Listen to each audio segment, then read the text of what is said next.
नमस्कार, मी हनुमंत भोसले. आपण पाहतात BBC केज लाईव्ह, एक असं चॅनल जे वास्तव आहे, जे दिसतं आहे आणि जे आम्ही बोलतो ते जसंच तसं आपल्यापर्यंत पोहोचवतो. त्यामध्ये कुठलीही डिजिटल युगामध्ये एडिटिंग केली जात नाही, रंगरंगोटी केली जात नाही किंवा लोकांना आकर्षित करण्यासाठी कुठलंही साहित्य वापरलं जात नाही. म्हणून आपल्या सगळ्यांना विनंती आहे, हे चॅनल आपण आजपर्यंत सबस्क्राईब केलं नसेल तर नक्की सबस्क्राईब करा. कारण अति महत्त्वाच्या विषयावरच आम्ही आमचे विचार मांडतो आणि ज्या गोष्टी समाजाला गरजेच्या आहेत त्याच विषयाला घेऊन आपल्यापर्यंत पोहोचवतो. विषय गंभीर आहे आजचासुद्धा. बीड जिल्ह्यातील पालकांनी खास करून लक्ष द्यावं माझ्या बोलण्याकडं. आणि तसं तर महाराष्ट्रातील पालकांच्या बाबतीत हेच घडतं आहे. परंतु महाराष्ट्राचं पुन्हा बघूया, पहिल्यांदा आमच्या बीड जिल्ह्याचं बघूया. आम्ही नेहमी बीड जिल्ह्यातील शैक्षणिक वातावरण, बीड जिल्ह्यातील शिक्षण पद्धती, ज्या प्रकारे काही त्याच्यात बदल हवेत त्याबद्दल बोलत आहोत. मात्र समाज ज्याच्या हातात ही सगळी गोष्ट आहे, प्रशासन, हे सगळे मूकबधीर किंवा अगदी शांत होऊन फक्त बघत राहतात, ऐकत राहतात. विषय आहे इयत्ता 6वीचा अभ्यासक्रम बदलला आहे आणि या बदललेल्या अभ्यासक्रमाची नवीन पुस्तकं शासनानं आत्ता म्हणजेच जुलैच्या या पहिल्या दुसऱ्या आठवड्यात मुलापर्यंत पोहोचवण्याचा प्रयत्न सुरू केला आहे. नीट आहे का? विषय फार गंभीर आहे, दरवर्षी घडणारा विषय. कारण सध्या शिक्षण खातं जे आहे ते सगळ्या खात्याशी स्पर्धा करून भ्रष्टाचारात नंबर 1ला आहे, नंबर 1ला. मात्र समाजाचं लक्ष नाही. ज्या ज्या पवित्र गोष्टी असतात किंवा समाज मानतो त्याकडं किती त्या भ्रष्ट झाल्या तरी समाज दुर्लक्ष करतो. त्याच्यातलंच एक अध्यात्म मंदिर, आमची चोऱ्या झाल्या. अगदी सर्वोच्च मंदिर राम मंदिर चोरी झाली आहे, समाज शांतच आहे. फक्त थोडाफार गोंधळ सुरू आहे.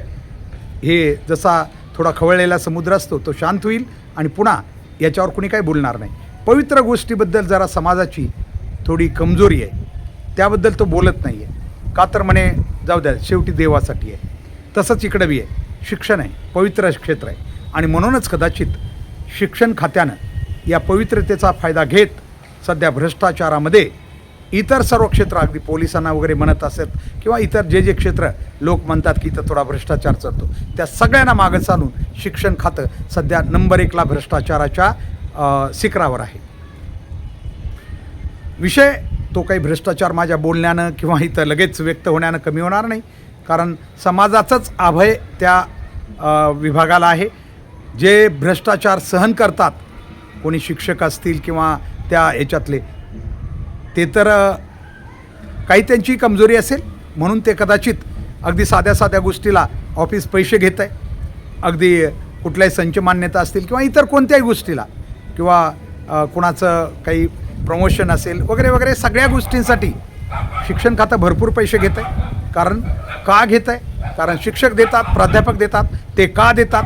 कदाचित याचं उत्तर देणं थोडं अवघड आहे. काही प्रामाणिक शिक्षक, प्रामाणिक प्राध्यापक आहेत, त्यांची माफी मागून सांगतो, त्यांच्याबद्दल नाहीच बोलत आम्ही. पण कामच नाही आहे. भ्रष्टाचार, आपल्याला काय फुकटचा पैसा मिळतो आहे असं काहींचं मत असावं. नोकरीमध्ये फार ताण नाही आहे, मग दिले कुठं याच्यात पैसे? बिघडायले काय? रजेचा पगार काढायचा, दिले पैसे कधी? म्हणून कदाचित शिक्षण खातं हे इतकं भ्रष्टाचाराच्या शिखरावर पोहोचलेलं असू शकतं. विषय माझा तो नाही आहे. विषय माझा आज आहे पुस्तकांचा. एक तर 5वी ते अगदी पहिलीपासून मला म्हणता येईल 1ली ते 8वीपर्यंत पुस्तकं शासन मोफत देतं आहे. नीट आहे का? मोफत देतं आहे. याच्यात किती काळा बाजार आहे, नीट ऐका जरा. आज जर बघितलं तुम्ही, जरा मी पालकांना प्रश्न विचारतो आहे आता. तुमची मुलं जर 6वीला असतील, बीड जिल्ह्यात, केज तालुक्यात, बीड जिल्ह्यात कुठल्याही तालुक्यात, पण केज तालुक्यातील, कारण जवळ आहे, कारण मला ते भेटू शकतील पालक आणि मला सांगू बी शकतील जर मी चुकलो असलो याच्यात बोलण्यात, तर ते म्हणू शकतील सर जरा तुम्ही चूक करताय, सुधरा म्हणून. मी सुधरेन. माझा प्रश्न असा आहे, 6वीची पुस्तकं आलेली आहेत. एक तर वाटप करायला उशीर झालेला आहे, ठीक आहे, यंत्रणा आहे, थोडा होईलच मानानं, ते मान्य करूया. परंतु आज केज शहरातील, फक्त केज शहराबद्दल बोलतो, ही स्थिती बीड जिल्ह्यातील सगळ्या शाळांची. केज शहरातील एकाही शाळेच्या सर्व मुलांना पुस्तकं मिळालेली नाहीत. मी ऐकलं आहे काही मुलांना तर दिलीच नाही आहेत. चक्क सांगितलं आहे की पुस्तकं कमी आलेली होती, त्यामुळं वाटप बाकी. आणि सांगितलं काय गेलं माहिती का, पुस्तकं कमी आली होती, गरज पडली तर बाहेरून विकत घ्या. माझे प्रश्न आहेत बरं का 2-3, एक एक मुद्दा मांडू द्या मला जरा. पहिली गोष्ट, ज्या शाळेमध्ये जुलै म्हणजे जवळजवळ ॲडमिशन प्रक्रिया पूर्ण झाल्याचाच एक काळ आहे, कालावधी आहे. ठीक आहे, याच्या अगोदर बी काही डिमांड गेलेलं असू शकतं. ठीक आहे, मान्य करूया. 5 ते 10 जास्तीत जास्त, खूप डोक्यावरून पाणी गेलं, 5 मुलं मी म्हणतो. डिमांड दिल्यानंतर 5 मुलं एखाद्या शाळेत जास्तीचे येऊ शकतील. पहिली गोष्ट, सगळ्या शाळा फुल आहेत सध्या. मग फुल शाळा आहेत तर त्या फुल शाळेंच्या प्रमाणात त्यांनी पुस्तकं का मागविली नाहीत आणि शासनाने बी त्यांना का दिली नाहीत? याचा अर्थ असा आहे की शाळा एकतर दिशाभूल करताय समाजाची आणि प्रशासनाची. मर्यादेच्या बाहेर शाळा प्रवेश देतात मुलांना. का देतात तुम्ही म्हणताल? कारण पैसा मिळवायचा आहे. एक शिक्षक जर पद भरलं तर त्याचे लाखो रुपये मिळवायचेत, त्याच्यासाठी मुलं भरतात. परंतु शासन म्हणतं एवढीच मुलं पाहिजेत तुमच्याकडं.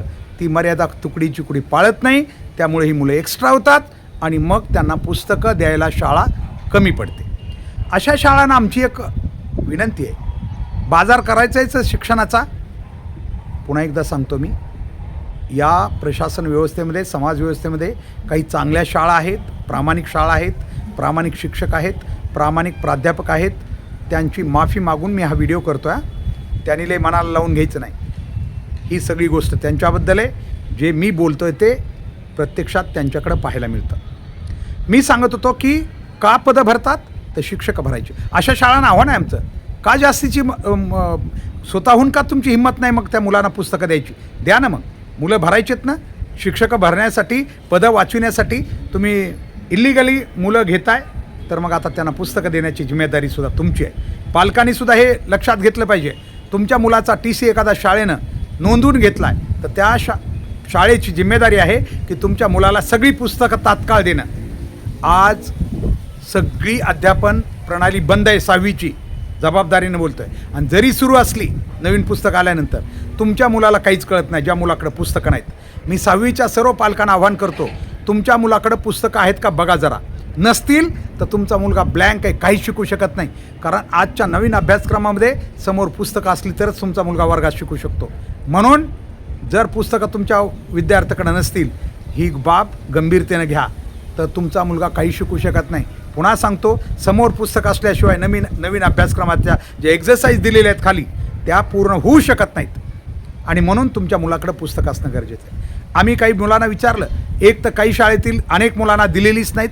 ज्यांना दिलीत ते 3-3, 2-2 पुस्तकं दिलीत, वाटू दिलेलीत. म्हणजे ॲडजस्टमेंट शाळा कशा करतात बघा. आणि पुन्हा शाळा म्हणतात आमची काय चूक आहे? तुमची चूक एवढीच आहे, अशा ज्या शाळा करतात ते धंदे करतात शिक्षणाचे, केवळ शिक्षक भरण्यासाठी. कारण आता तर 50-50 लाख रुपये कदाचित मिळण्याची शक्यता आहे. रेट वाढू शकतो. आणि तरी शासनानं व्यसन घातली म्हणून ठीक आहे यांना, नाहीतर आणखीन हे पुढं पळाले असते. आता माझी बाजू पुढची आहे का, शासन पुस्तकं देतं आहे म्हणजे जेवढी डिमांड केलेली तेवढं पुस्तकं शासनानं देणं गरजेचं आहे. एक तर इथं शाळा तरी दोषी आहेत किंवा मग शासन दोषी आहे. शासन जर सगळी पुस्तकं देत नसेल खरोखर, शाळा तरी गप्प का बसतात? पालकांना का सांगत नाहीत की पुस्तकं आलेली नाहीत, तुम्ही भांडा शासनाला म्हणून, रस्त्यावर या म्हणून? कारण असं जमणार नाही. आणि या पुस्तकांच्या किमती काही कमी नाहीत. आणि आणखी एक गोष्ट, शाळा सांगतात आता या मुलांना पुस्तकं बाहेरून घ्या. जरा नीट लक्षात घ्या हा मुद्दा माझा आता इथं, नीट लक्षात घ्या. मला सांगा, 1ली ते 8वी पुस्तकं हे जर मोफत शासन पुरवत असेल प्रत्येक मुलाला, तर बाहेर पुस्तकं उपलब्ध होतातच कशी? ही पुस्तकं खरं तर विशेष ह्याच्यामध्ये प्रिंट केलेली असणार आहेत, ते बाहेर कशी काय येऊ शकतात? आणि शासन परवानगी कसं काय देत आहे बाहेरच्या दुकानांना विकण्याची? हे सुद्धा महत्त्वाची गोष्ट येतं. 1ली ते 8वी, 9वी 10वी ठीक आहे, शासन देत नाही, बाहेर पुस्तकं असू शकतात. पण 1ली ते 8वी पुस्तकं बाहेर बाजारात उपलब्ध होतातच कशी? याचं मला उत्तर पाहिजे. जर कुणाकडं असेल तर. कुणी म्हणेल नाही हक्क आहे ते दुसरी कोण छापून आणत असतील, तर मग याचा अर्थ असा आहे ती पुस्तकं कोण वापरत आहे? मुलंच वापरतात ना. म्हणजे याचा अर्थ शासन त्या मुलांना पुस्तकं देत नाही. आणि इकडं तर शासन जाहीर करत आहे, अगदी अर्थसंकल्पामध्ये त्याच्यावरचा खर्च ते किंवा लावलेला हे सगळं जाहीर आहे. तर मग हे पैसे जातात कुठं? आणि दुसरी गोष्ट, दरवर्षी पुस्तक शासन छापतं. विशेष म्हणजे आणि शाळा मात्र ते पुस्तकं फिरवाफिरवी करतात, पहिल्या मुलांचे दुसऱ्या मुलाला देतात. तर मग दरवर्षी पुस्तकं छापलेली जातात कुठं, माहिती घ्यावी लागेल. दरवर्षी शासन व्यवस्था पुस्तकं छापून विद्यार्थ्याला पुरवण्याचा दावा करतात, वर त्याची नोंद होते की आम्ही एवढ्या विद्यार्थ्यांना दरवर्षी पुस्तकं देतो. तर मग ही पुस्तकं जातात कुठे? आणि आणखी एक पालकाने मी सांगेन, जरा पुस्तकं बघा, या मुलांची पुस्तकं बघा. 2 पाण्याचे थेंब जर पडले, काल मी एक पुस्तक हातात धरलं होतं आणि पावसाचे 2-4 थेंब पडले तर अक्षरशः पुस्तक पूर्णतः विरघळल्यासारखं झालं होतं, दर्जा एकदम हीन. या सगळ्या गोष्टीचा विचार पालकांनी करावा. फार गंभीर मुद्दा आहे तुमच्या मुलांना, कारण आता सगळ्याच वर्गाची पुस्तकं बदलत राहणार आहेत. यावर्षी 6वी बदललेली आहे, 3री आणि 6वी. पुढच्या वर्षी बाकी सगळे वर्ग बदलत राहणार आहेत. अशावेळी प्रत्येक वर्षी मुलांना जर अशाच प्रकारे या समस्येला तोंड द्यावं लागत असेल तर तुमची मुलं शिकणार कशी, याचं उत्तर मला पालकाने दिलं तर कदाचित मीही त्यांचं मान्य करू शकेल. याच्यासाठी एवढंच. मला खात्री आहे आजच्या माझ्या व्हिडिओनं किमान पालक आपल्या मुलांच्या पुस्तकाबद्दल जागृत होईल. अभ्यासाबद्दल पुन्हा बघूया, नाहीतरी आपण सगळं आता आपलं सगळं सोडून दिलेलं आहे. नीट पेपर फुटला, काय झालं तरी आपल्यामध्ये काही फारसा बदल झालेला नाही आणि आपल्याला त्याचं काही वाटलेलं बी नाही, कारण ती जिम्मेदारी फारशी आपली नाही. आता पालक समजू लागलेला आहे. अशा खरं तर अतिशय मी म्हणेन बेफिकीर पालकांना सांगावं तरी काय, पण यामुळं थोडं काही समजलं तर बघा, प्रयत्न करूयात. धन्यवाद.